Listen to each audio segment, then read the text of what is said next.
El sello de sal. Me llamo Ismael y aún tiemblo cuando la brisa nocturna trae olor a caña quemada. Tenía 16 años cuando mi padre aceptó un puesto como administrador de un ingenio azucarero abandonado en las laderas de Tepetotutla, un caserío olvidado entre las montañas de Veracruz. Corría 2018 y la promesa de un salario estable parecía más real que cualquier superstición. Sin embargo, pronto descubrí que la sal negra que el viento arrastraba cada anochecer no era polvo carbonizado, sino un presagio que debía haber interpretado a tiempo. La casa que nos asignaron estaba al borde de los cultivos, con paredes erosionadas y un aljibe seco que olía a ceniza húmeda. Desde la primera noche sentí algo en los cimientos, un murmullo subterráneo que vibraba cuando cerraba los ojos. Mi hermana menor, Julieta, comenzó a enfermar sin causa aparente, fiebre sin infección, hematomas que surgían como flores moradas en brazos y piernas. Los médicos del pueblo la examinaron, pero solo recomendaron reposo y suero. Mi madre se aferró a los remedios caseros. Yo, incapaz de dormir, rondaba los pasillos con una linterna que chisporroteaba como si algo sorbiera su energía. Al tercer día hallé extraños montículos de tierra recién removida en el patio trasero. Cavé con una pala oxidada hasta topar con un costal de yute. Dentro reposaban plumas de guajolote, cabellos trenzados y un pedazo de vidrio empañado donde vi fugazmente mi propio reflejo deformado. Lo devolví al hoyo y lo cubrí, temiendo que revelar el hallazgo inquietara aún más a mi madre. Esa madrugada la fiebre de Julieta alcanzó los 40 grados y balbuceó, con los ojos en blanco, que una mujer sin rostro la llamaba por su nombre desde la puerta del cuarto. A la mañana siguiente, las paredes de la cocina amanecieron salpicadas con símbolos dibujados en hollín. Mi padre creyó que algún jornalero resentido se había colado durante la noche, pero las huellas entre la caña mostraban pies descalzos y pequeños, imposibles para un adulto. Él roció cloro sobre los muros y quemó incienso, convencido de que era una broma grotesca. Yo no lo contradije, aunque dentro sentía la certidumbre de que aquel sinsentido obedecía a un ritual antiguo que se desarrollaba sin testigos, articulado a nuestra rutina con precisión quirúrgica. Esa tarde un cortador visitó la oficina improvisada de mi padre. Era un hombre enjuto, con los labios cenizos y el rostro surcado de cicatrices de fuego. Le oí murmurar algo sobre la lumbre, un grupo de mujeres mayores que se reunían en la barranca para invocar la lluvia con cantos paganos. Agregó que no era prudente habitar la casa del ingenio después de la caída del sol. Mi padre, orgulloso y ajeno al folclore, despreció toda advertencia y le pagó para que deshiervara el camino de acceso. El cortador aceptó, pero antes de marcharse me sostuvo la mirada y me deslizó un paquetito de tela, sal gruesa mezclada con hollín y chile seco. «Ponla alrededor de tu puerta», susurró. Esa noche esmerilé un círculo con la mezcla ante mi recámara. Cuando apagué la lámpara, el silencio se tensó igual que una cuerda a punto de romperse. El aire se hizo espeso y la casa crujió como un animal herido. Desde el patio llegó un zumbido grave, mitad viento mitad gruñido, seguido de pasos livianos sobre el techo de lámina. No grité, tal vez el miedo fue tan profundo que anestesió mi garganta. Un perfume dulzón, vainilla podrida, inundó el pasillo. Algo se deslizó bajo la rendija de la puerta y raspó el círculo de sal, pero no lo atravesó. Apenas distinguí garras huesudas rasgando la madera y un jadeo que recordaba al de una cerda pariendo. Al amanecer hallé huellas de pies descalzos impresas en la sal ennegrecida. La madera de la puerta lucía arañazos profundos que revelaban vetas blancas. En la habitación de Julieta, la fiebre había cedido, pero su piel presentaba parches de ceniza y el cabello se le caía en mechones. Mi madre lloraba mientras la bañaba con infusión de ruda y albahaca.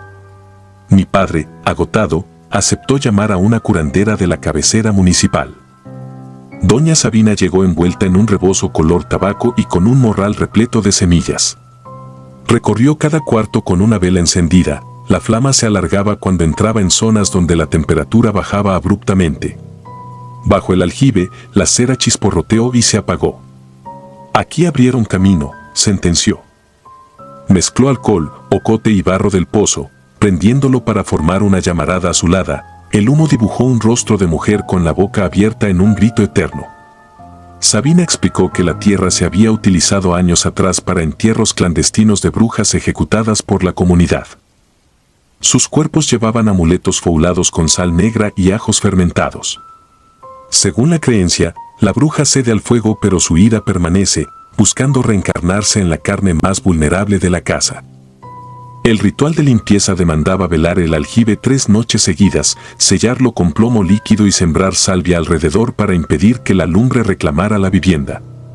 Aceptamos. Aquella primera velada, Sabina nos instruyó a permanecer en silencio y no quebrar la ronda de velas blancas que bordeaban el agujero. Cuando el reloj marcó las 2, un viento gélido apagó de golpe todas las luces de la casa. Solo las velas externas resistieron. De las profundidades del aljibe emergió un lamento sordo seguido de un crujido húmedo, el ruido inequívoco de huesos moviéndose en sedimentos. La curandera arrojó puñados de sal al vacío mientras rezaba en un náhuatl que nunca había escuchado. De pronto, el suelo pareció inflarse bajo mis pies y un brazo ceniciento emergió, golpeando el borde del pozo. No fue un espejismo, la extremidad temblaba, torcida, con uñas que parecían espinas de maguey. Julieta, en brazos de mi madre, lanzó un chillido que heló la sangre. La llama de las velas se tornó violácea, luego se apagó. Cuando la oscuridad total nos envolvió, sentí un zarpazo recorrerme la espalda. Una bocanada de aliento caliente rozó mi nuca y un susurro erizó cada vello. Hijo, la sal no te salvará. La voz era femenina, áspera, pero cargada de una ternura retorcida. Corrí a tientas hasta estrellarme contra la pared, listo para morir si era necesario, mientras Sabina entonaba una última oración y vaciaba el plomo candente por la boca del aljibe. Un chillido animal, agudo, hizo vibrar las ventanas, y luego el silencio reinó como un puñal clavado en la noche. A la segunda noche, regresó el zumbido en los techos. 3 siluetas enjutas se recortaron contra la luna, mujeres con cabelleras que caían más allá de los tobillos, la piel tan pálida que parecía fosforescente. Caminaban erguidas pese a que sus piernas estaban invertidas, los talones apuntando al frente. Una de ellas llevó los dedos a los labios en gesto de silencio mientras extendía la otra mano, abierta, hacia la casa. No tenían facciones, apenas cavidades oscuras por ojos y boca.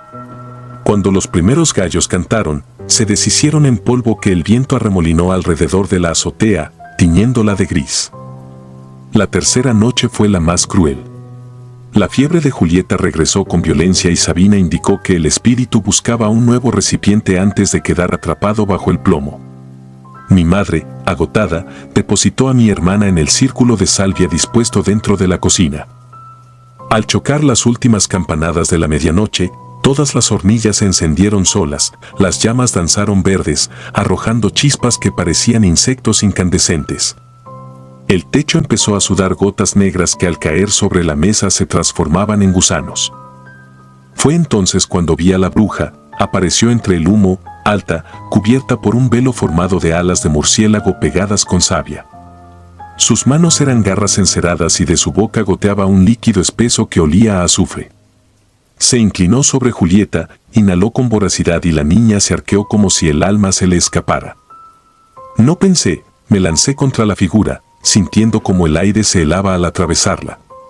Un golpe invisible me arrojó contra el fregadero, partiéndome el labio.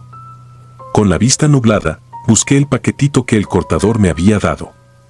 Lo rompí con los dientes y esparcí la sal negra sobre la silueta. Un aullido retumbó en mis tímpanos, el fuego de las hornillas se apagó y la bruja se encogió como tela quemada hasta convertirse en un montoncito de ceniza que el viento arrastró hacia la puerta. Cuando la primera luz del alba pintó de rosa los cerros, Sabina anunció que la lumbre había perdido su ancla. Selló puertas y ventanas con cruces de carbón y nos ordenó abandonar la casa antes de la siguiente luna nueva. Así lo hicimos. Cargamos nuestras pertenencias sin mirar atrás, dejando el ingenio y sus cañaverales al silencio de los grillos. Han pasado 7 años. Jamás regresé a Tepetotutla. Julieta se recuperó, aunque evita los espejos porque asegura ver sombras tras su reflejo. Yo llevo en la espalda 3 cicatrices paralelas que no sanan del todo y un frasco de sal negra que guardo bajo la almohada. Cada cierto tiempo, cuando el viento trae olor a caña y carbón, despierto sobresaltado y palpo el frasco para asegurarme de que el contenido siga ahí. Lo agito y escucho el leve crujido de los granos chocando entre sí, recordándome que la frontera entre nuestro mundo y el de la lumbre es tan delgada como una línea de sal, y que basta una noche de descuido para que se vuelva a abrir. La silenciosa del Teutri. Llegué a la casa de mi madrina Teresa a principios de mayo de 2014, cuando la sequía afinaba el aire hasta volverlo cristal. La vivienda, de adobe y vigas negras, se alzaba en la ladera sur del Cerro Teutri, un volcán dormido que separa Milpa Alta de Xochimilco. La universidad me había enviado al Centro de Salud de San Pedro Atocpan para hacer el servicio social. No podía pagar renta y Teresa insistió en acogerme. La casa funcionaba como pequeño herbolario, romero, ruda, epazote, sábila y frascos de tinturas que, según ella, curaban cuerpo y espíritu. Aquella primera noche, mientras acomodaba mis libros, escuché un silbido y luego algo se estrelló contra las láminas del cobertizo. Salí con el celular encendido, un guajolote yacía abierto, como si algo le hubiese arrancado las vísceras en un solo tirón. Cerré la puerta procurando no hacer ruido. No conté nada. Al día siguiente Teresa me sirvió una infusión y, con naturalidad doméstica, dijo que el cerro atrae presencias que no saben sostenerse y buscan calor humano para asentarse. Añadió que, si escuchaba silbidos pasada la medianoche, jamás respondiera. Le creí, hablaba del asunto como quien comenta el precio del gas. Pasaron 2 semanas tranquilas. Empecé a olvidar al guajolote. Una noche sin luna regresé tarde, hubo un parto complicado. El camino pedregoso estaba cubierto por una bruma rasante. Entre los nopales distinguí un punto rojo que latía como brasa. Cuando me acerqué descubrí que era un ojo, inmóvil, clavado en mí. Corrí, al llegar a la puerta, el silbido volvió, acompañado de un golpeteo suave en mi ventana. En lugar de dormir, encendí una vela y aguardé. A las 2:33 la llama vaciló, una mano emergió de la oscuridad exterior y apoyó la palma contra el cristal. 5 dedos larguísimos, negrísimos, giraron con lentitud felina. Sentí que algo en mi cabeza se deshilaba, como un recuerdo robado. Cerré los ojos, recé. Cuando volví a mirar, la mano había dejado un círculo de hollín. Aquella mañana, camino al centro de salud, escuché a 2 ancianos discutir sobre la humareda que camina. Decían que en la sequía el cerro exhala fuegos fatuos que imitan voces de niños para atraer caminantes. Uno juraba haber perdido a un sobrino así. El relato se me pegó como polvo y empecé a notar que, al caer la tarde, el sol proyectaba sombras quebradas que parecían seguirme. Los pacientes también hablaban. Una mujer con glaucoma aseguraba que al cerrar los ojos veía una silueta de brazos larguísimos columpiándose entre nopales. Un muchacho contó que su abuelo amaneció mudo tras soñar con un cráneo flotante. Nada de eso figuraba en los manuales de medicina, pero todos señalaban al cerro, como si fuera un pozo que salpica oscuridad. Las secuelas en mí aparecieron la tercera tarde.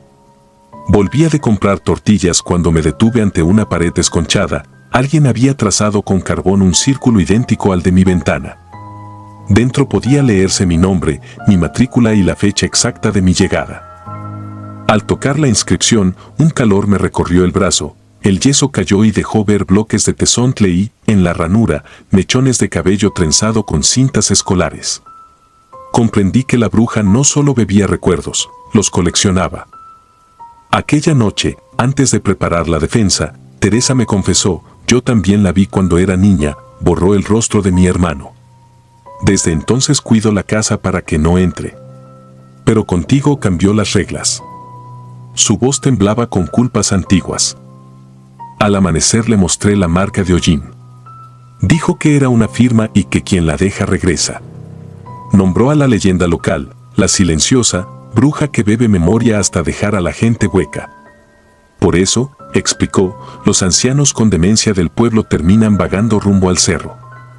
Movimos las macetas más grandes formando una muralla vegetal en la entrada.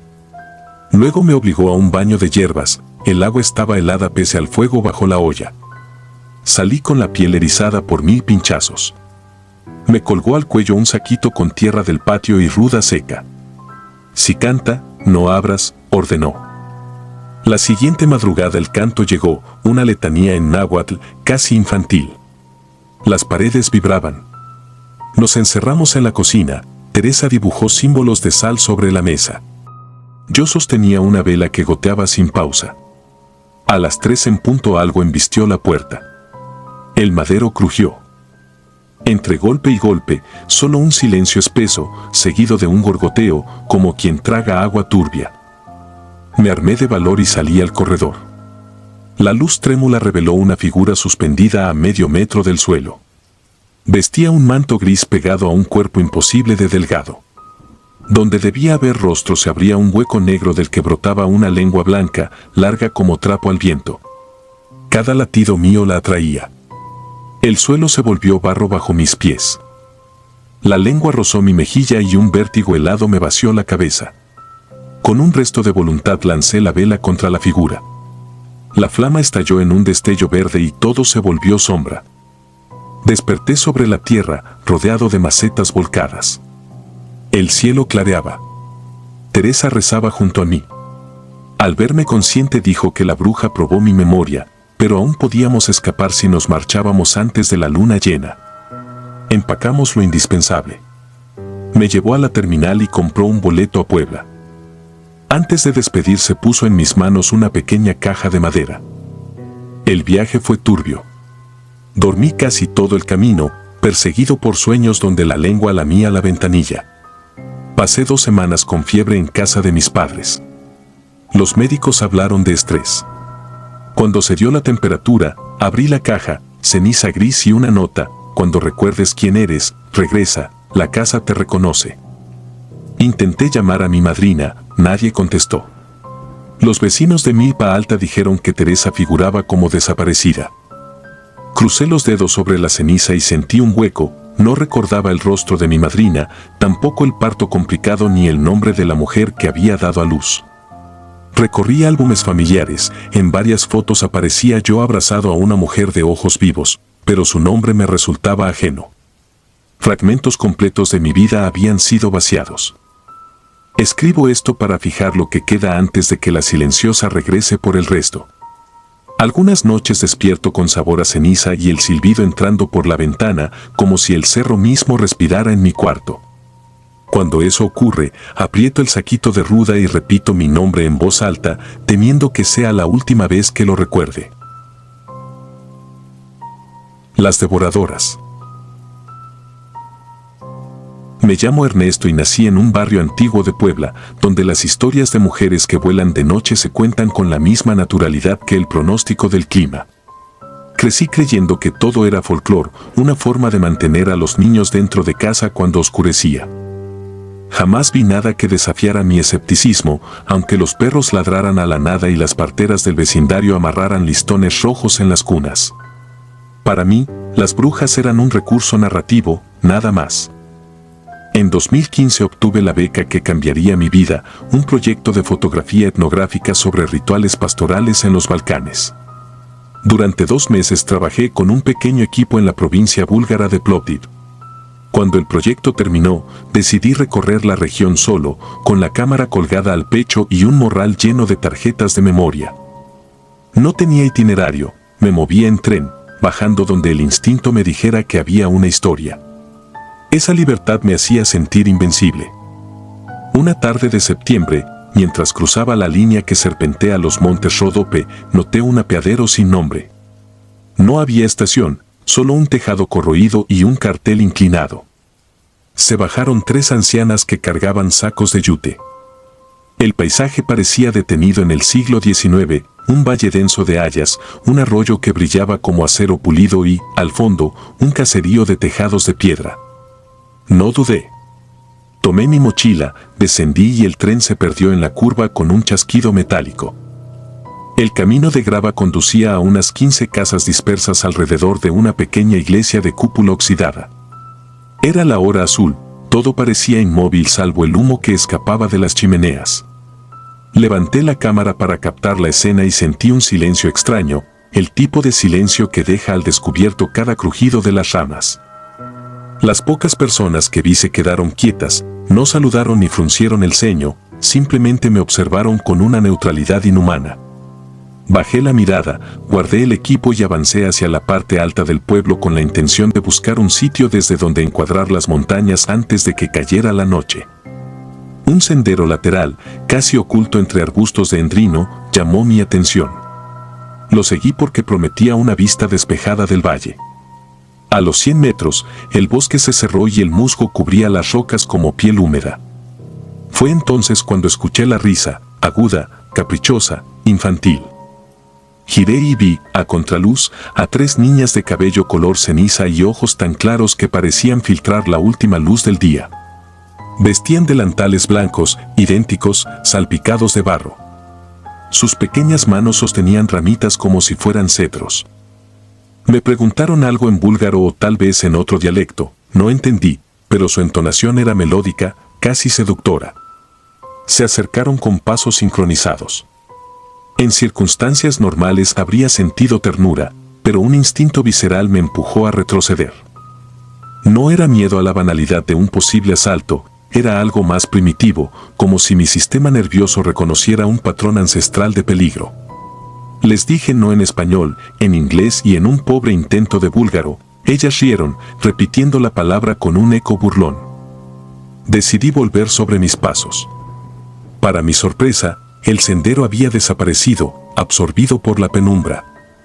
El bosque era un laberinto y el aire olía a tierra recién abierta. Caminé rápido, luego corrí. Los pasos diminutos venían detrás, siseando entre las hojas secas. No gritaban, pero sus respiraciones se mezclaban con la mía. Tropecé varias veces, rasguñé mis brazos con zarzas y la cámara golpeó mi costado como un lastre. El azul del crepúsculo se tornó negro y sentí que el mundo se había reducido a un palmo de luz lunática. Vi un claro y corrí hacia él. Era un camino forestal, ancho y cubierto de grava. A unos metros, un joven con chaqueta de lana esperaba junto a un poste torcido. Me acerqué sin aliento. Él evitó mi mirada y apuntó discretamente a los árboles. Seguí la dirección de su dedo. Allí estaban de nuevo las niñas, pero ahora eran mujeres altísimas, tan delgadas que sus vestidos oscuros caían sobre sus cuerpos como cortinas. Conservaban los mismos ojos, la misma sonrisa infantil. Una de ellas alzó la mano y la agitó con ternura, como despidiendo a un hijo. Las luces de un viejo autobús surgieron de la curva. Nos subimos en silencio. Cuando busqué asiento, todos los pasajeros miraban al frente, rígidos. Me senté junto a la ventana, aún jadeando. Pasaron segundos interminables antes de que el vehículo arrancara, como si el conductor esperara una señal.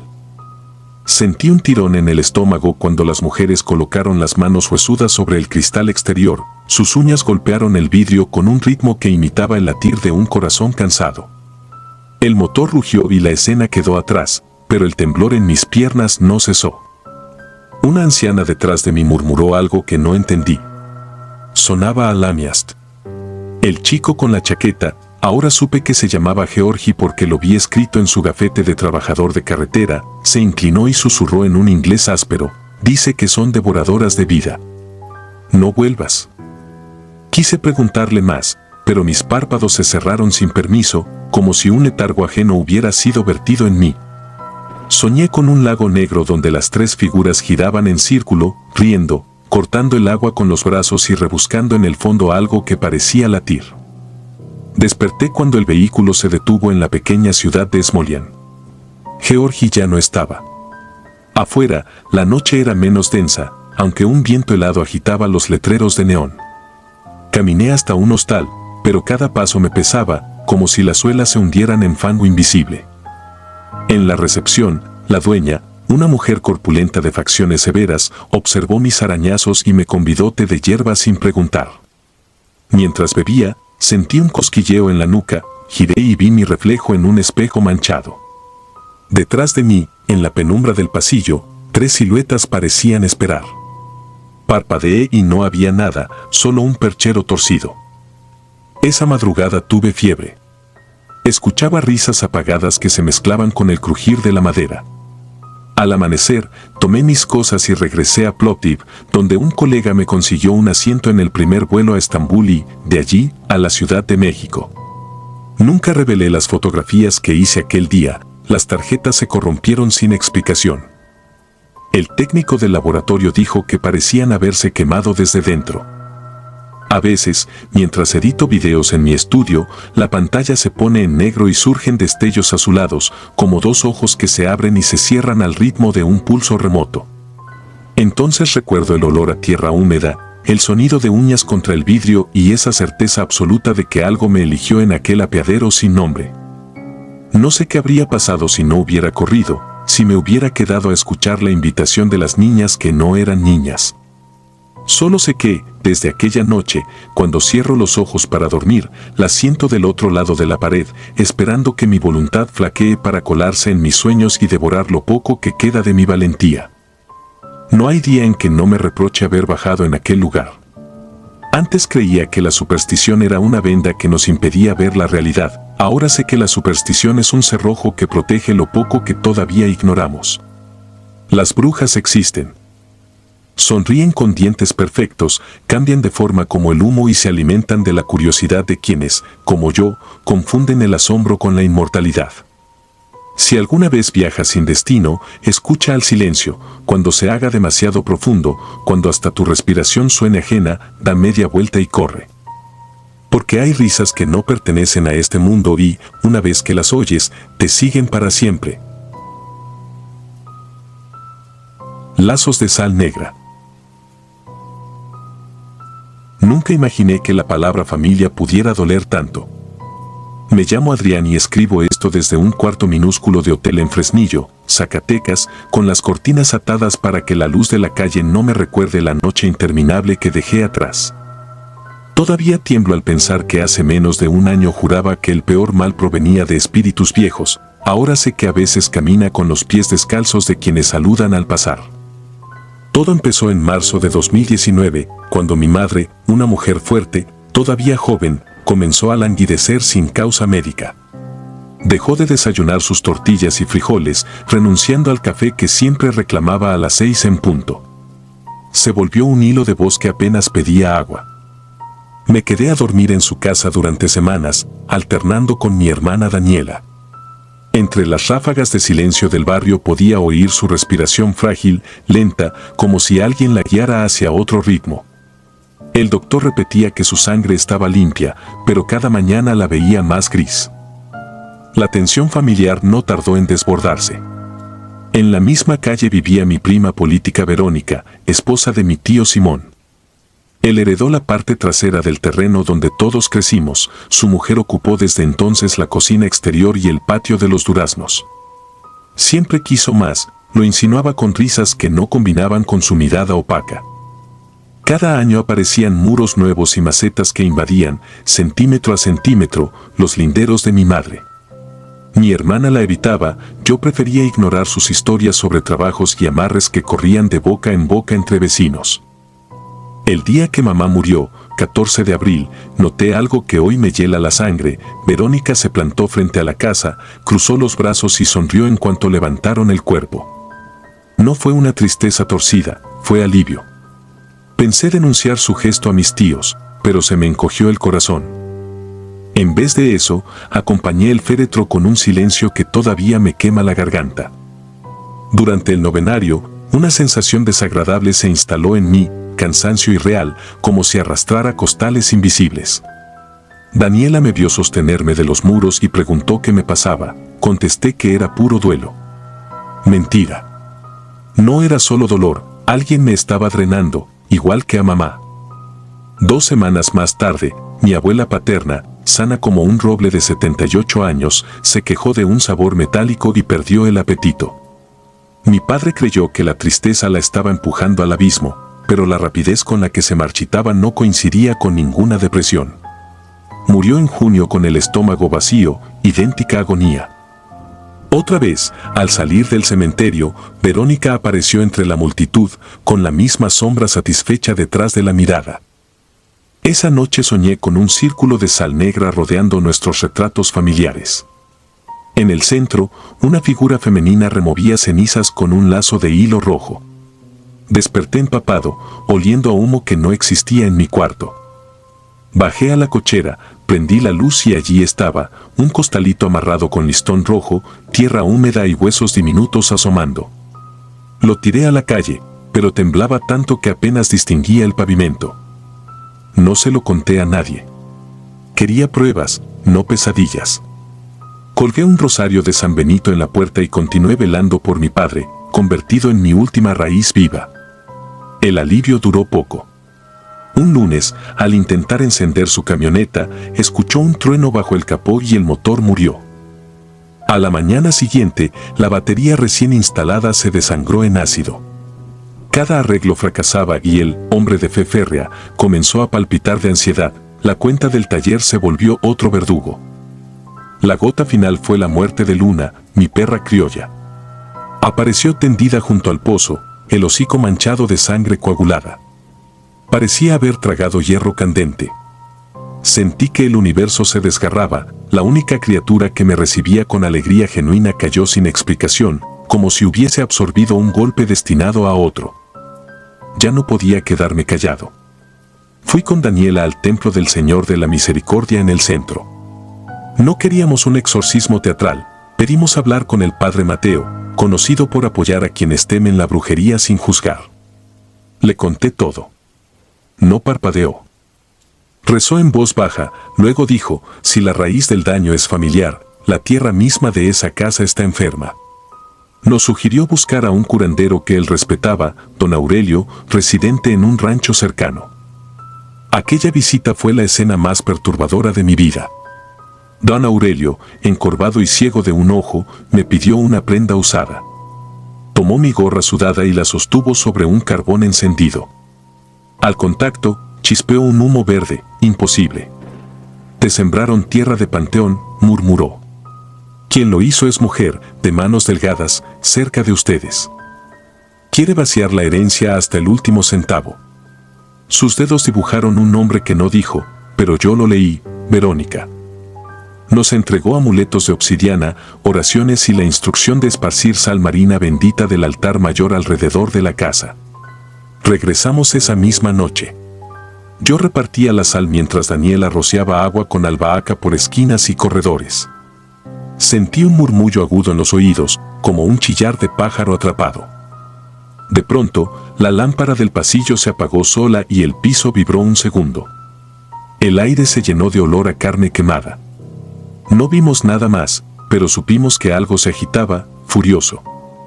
A la mañana siguiente, encontramos frente al portón una gallina sin cabeza, los huecos oculares llenos de cera negra. Daniela vomitó. Yo dejé de sentir miedo para sentir rabia. Pero don Aurelio nos había advertido, no toquen nada que arroje esa mujer, arrástrenlo con escoba de palma, tiren sal y quémelo lejos. Seguí al pie de la letra. El fuego crujió como si quemara metal, y entre las chispas escuché un grito que no provenía de lugar alguno. Las semanas siguientes pasaron en un gris insomne. Nada nuevo murió, pero los focos se reventaban a medianoche, el refrigerador olía a podrido aún recién lavado, y cada mañana encontrábamos limones partidos con alfileres clavados, lanzados al jardín. Mis tíos, hartos de la tensión, organizaron una reunión para hablar de la propiedad. Verónica no asistió. En su lugar envió a su hermana, quien exigió papeles y llaves con una agresividad inusitada. Mi padre, agotado, se negó. Al día siguiente, la camioneta apareció con los neumáticos rajados y sal derramada en la tapicería. Fue entonces cuando tomé mi decisión más temeraria, visitar la casa de Verónica. Al caer la tarde fingí ir por cerveza al Oxxo, crucé la calle y salté su barda trasera. La puerta de la cocina estaba abierta. Un olor rancio a ruda me golpeó. Avancé a tientas hasta una habitación con piso de tierra. Allí descubrí un altar improvisado, fotografías de mi madre, mi abuela, incluso Luna, y los ojos formaban figuras de nudos imposibles. Una vela negra reptaba cera sobre sus rostros, y en el centro, un cuenco con tierra fresca se removía como si respirara. No recuerdo haber tomado las fotos ni arrancado los retratos. Solo sé que corrí con ellos bajo la chamarra y, al cruzar la calle, escuché un chillido humano que se quedará en mis pesadillas. Quemé todo en un tambo de metal detrás del taller de mi cuñado.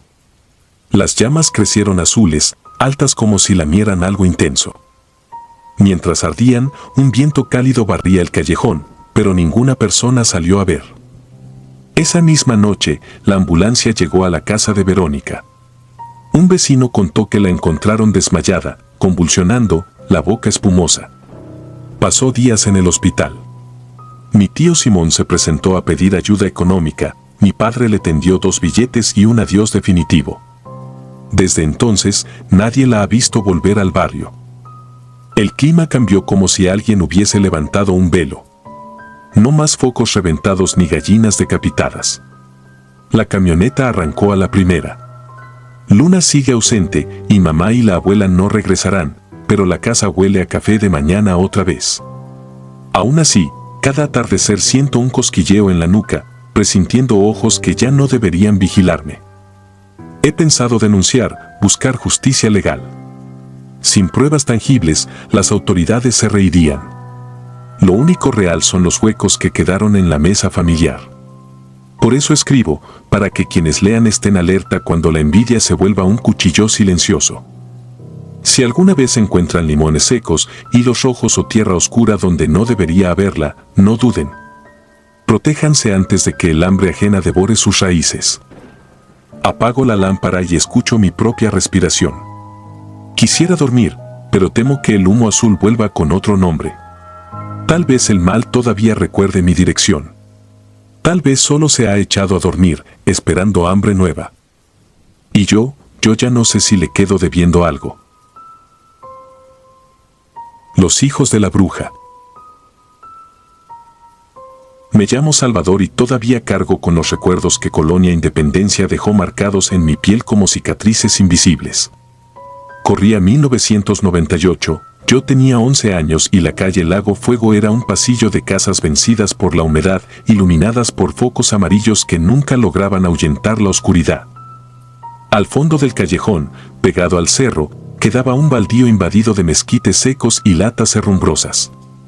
Allí se levantaba un chamizo de láminas en el que vivía Doña Catá, la bruja, decían, junto con 7 perros criollos de pelaje mantecoso y ojos del color del carbón mojado. Nadie tocaba a los animales, todos sabíamos que eran sus hijos, y con ellos patrullaba el barrio al caer la tarde. Doña Catá no pedía limosna ni conversaba con nadie. La veíamos encorvada, arrastrando un rebozo gris que olía a copal viejo, susurrando en náhuatl palabras que se perdían en el polvo. Se decía que era curandera, pero también que atendía a quienes buscaban daño para otros. Yo no entendía de maleficios, aunque presentía algo torcido en el aire cada vez que la mujer pasaba. Los perros la escoltaban, disciplinados, nunca ladraban a un vecino, pero si un forastero aparecía, se transformaban en sombras con colmillos.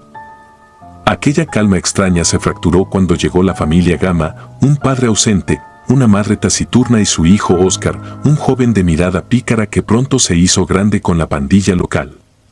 Les adjudicaron robos de medidores y la venta de cable robado. Óscar odiaba a los perros, decía que el olor le revolvía el estómago y que un barrio decente no podía permitirse bestias sueltas. Una tarde, tras beber cerveza en la cancha, él y sus amigos ataron fuegos artificiales a la cola del perro más pequeño. El chillido del animal atravesó la colonia como un clavo ardiente. Yo observé desde mi ventana, impotente, mientras el cohete explotaba y el cachorro, enloquecido, se perdía con el lomo ardiendo. Esa noche, el cielo se cerró sin luna. Mi madre aseguró las ventanas y me ordenó dormir temprano. Los perros se agazaparon frente al portón de Doña Catá, formando un muro vivo. A medianoche me despertó un silencio atroz, no cantaban grillos, no zumbaban transformadores.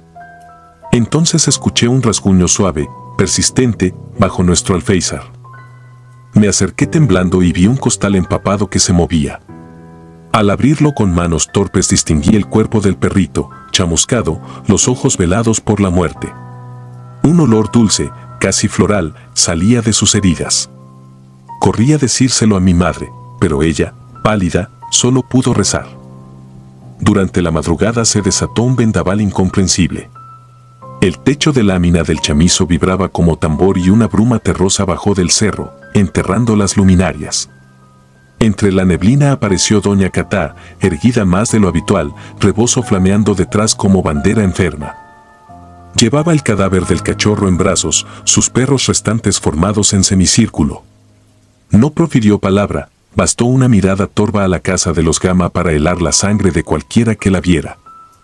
Al amanecer, un rumor se esparció: Óscar y 2 de sus amigos habían sido encontrados en la acequia, mordidos hasta el hueso. La policía habló de una jauría salvaje venida del monte, pero nosotros sabíamos que no había coyotes tan cerca del centro. Doña Catá desapareció esa misma mañana. Vecinos juraron que la vieron internarse entre las piedras, seguida de sus perros, pero nadie halló huellas. El chamizo quedó vacío salvo por un círculo de sal gruesa dibujado en la tierra. Las noches posteriores se llenaron de aullidos que no provenían de gargantas caninas, eran largos, como lamentos humanos. Las luces parpadeaban cada vez que sonaban y los cristales sudaban agua helada. Nadie se atrevía a salir, ni siquiera los adultos. En mi casa colgamos espejos cubiertos con manta blanca, costumbre que mi abuela decía alejaba al nahual, y quemamos ruda que solo dejaba un sabor metálico en la lengua. Cuando creímos que todo había pasado, la señora Gama denunció que algo rondaba su techo por las madrugadas. Decía escuchar uñas rayando las tejas y el jadeo de un animal enorme. Una madrugada, incapaz de soportarlo, salió al patio con un machete. Los vecinos contamos que sus gritos se escucharon 2 cuadras. La encontraron al amanecer, petrificada, con la boca abierta en un rictus y las manos crispadas hacia el cielo. No tenía heridas visibles, pero su cabello estaba cubierto de arena, como si la hubieran desenterrado. En su pecho alguien había dibujado, con ceniza, la huella de una garra de 5 dedos. Las autoridades hablaron de infarto, nosotros agregamos otra palabra al susurro colectivo: castigo. Con los Gama fuera del vecindario, la colonia quedó en una calma inquieta. El baldío fue cercado y, pese al proyecto de viviendas sociales, jamás se construyó nada. Decían los ingenieros que el suelo estaba demasiado blando, que se abría sin razón como galleta vieja. Yo seguí creciendo con esa grieta en la memoria, pero a los 16 me tocó una revelación que terminó de sellar mi destino. Volvía de la preparatoria cuando vi un perro enorme sentado frente al terreno baldío. Su pelaje era cenizo, el pecho manchado con el mismo dibujo de garra que había visto en el cadáver de la señora Gama. No ladró, solo inclinó la cabeza, como si me reconociera. Tras él, entre los espinos, brillaban destellos, 6 pares de ojos, 7 con los suyos, miraban fijo, expectantes. Sentí un frío viejo, el mismo de aquella noche sin luna. Corrí a casa, pero al cerrar la puerta comprendí que el miedo ya venía conmigo. Decidí que debía irme de ese barrio apenas terminara la escuela. Pasaron los años. Me mudé a Chihuahua, me casé, tuve un hijo. Pero las pesadillas me persiguieron. Soñaba con doña Catá reptando por pasillos anegados de neblina, abriendo el hocico como si fuera uno de sus perros, mostrándome unos dientes interminables que no eran humanos ni bestiales. Entonces despertaba sabiendo que aquella historia nunca terminó. Hace un mes la última propietaria viva del Lago Fuego, doña Irma, me encontró por redes sociales y me pidió que regresara. Quería vender su casa y necesitaba un testigo para el notario. Volví con los nervios hechos trizas. El barrio estaba irreconocible, calles pavimentadas, antenas de cable, pero el baldío seguía allí, intacto, como una muela podrida en una sonrisa nueva. La cerca oxidada se mantenía erguida por puro resentimiento y en el portón colgaba un candado cubierto de velas negras consumidas. Mientras doña Irma firmaba papeles, me aventuré hasta el alambre. El viento olía a tierra recién removida. Entre la maleza descubrí un montículo fresco y, sobre él, un amuleto hecho con huesos de gallina y listones rojos. Dentro de la ofrenda asomaba algo que aún latía. Retrocedí, y al girarme topé con un perro joven, pelo albino, pupila sin color. No gruñó, se limitó a acercarse y dejar caer un objeto a mis pies. Se trataba de una lámina antigua con el dibujo de un corazón atravesado por 5 agujas. Al tocarla, sentí un pinchazo en la palma y la solté de inmediato. Sangró una gota y el animal la lamió con reverencia antes de marcharse entre los mezquites, donde otros 6 perros aguardaban silenciosos. Dormí aquella última noche en la vieja casa. A las 3 en punto, algo golpeó la ventana, la sombra de una mujer doblada por el tiempo, rebozo flotando sin viento, ojos huecos como aljibes. Sentí el tirón de un sueño lúcido, me vi niño, escondido tras la cortina, mirando a los perros defender un territorio que no nos pertenecía. El espectro alzó la mano y, con gesto solemne, señaló mi pecho. Después se disolvió sin ruido. Al amanecer, el notario notificó que la venta se había caído, el terreno aparecía repentinamente registrado como área de protección cultural, gracias a una resolución publicada esa madrugada. Nadie supo explicar quién la promovió. Yo firmé como testigo, me despedí, y antes de salir de la colonia un cachorro mestizo se cruzó en la avenida. Me miró con los mismos ojos translúcidos del albino del baldío y supe que había sido aceptado en un pacto silencioso. Escribo esto desde mi apartamento al norte del país, con un perro recién adoptado recostado en mis pies. Sus orejas se erizan cada vez que nombro a Doña Catá. No sé si duerme o vigila. Solo sé que algunos lazos no se rompen con los años ni con la distancia. Quien lastima a los hijos de una bruja termina heredando su custodio y también su deuda. Yo cargo ambas cosas, y cuando cae la noche cierro puertas y ventanas, no por miedo a lo que pueda entrar, sino por respeto a lo que ya vive conmigo. Porque a veces, en el reflejo de sus ojos, creo ver un rebozo gris ondeando en un baldío que ningún gobierno podrá tocar jamás. Si disfrutas de los relatos, te invitamos a apoyarnos con un like y un comentario, ya que eso nos ayuda muchísimo. Además, si aún no estás suscrito o suscrita, te animamos a formar parte de la comunidad del terror. Muchas gracias por escucharnos y por tu apoyo.